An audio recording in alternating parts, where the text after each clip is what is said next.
Tingnan mo mas Maki. Sige, dumihin mo yung buhok mo. Maki. Oh, si Maki, si Saski pala. Saski, tingnan mo dumot. Saski, kaya nga mamaya. Dumi na ng ano niya, buhok niya. Saski. You wanna run? Saski. Oh, ayan, ayan.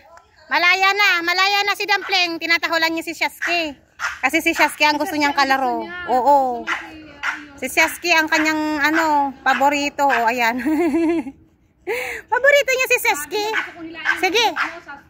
Hila-hilain. Nasaan na si anong pangalan ng aso mo, sis? Oo, si Daw-Daw pala. Kalimutan ko si Daw-Daw. Oh, tinatahulan niya si Maki. Daw-Daw, bakit ayaw makipaglaro si Daw-Daw?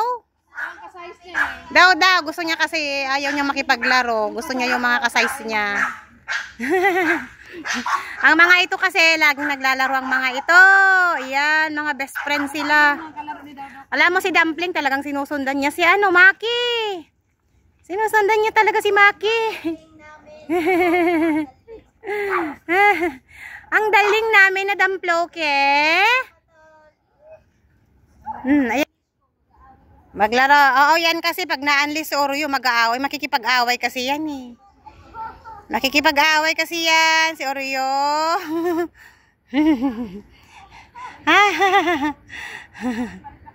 Ayan, sumusunod na to. Sumusunod na. Pauwi na rin daw.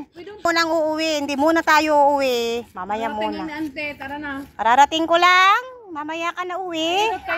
Ayaw daw ni Daw-Daw. Last 9 na eh. Daw-Daw. 9:20 na. 10 o'clock din ako pauwi. Oh, marami pa daw kayong trabaho. Umuwi ka na daw, Daw-Daw. Ayaw na niyang sumunod kay tita.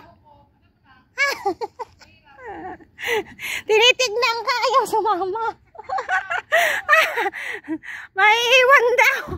Ayan, tapos sabay lingon doon. Sabay lingon, ayan. So, sumusunod, sundan na daw si ante. Ayan. Sundan na daw. Pauwi na daw sila, oy. Bye-bye, Daw-Daw.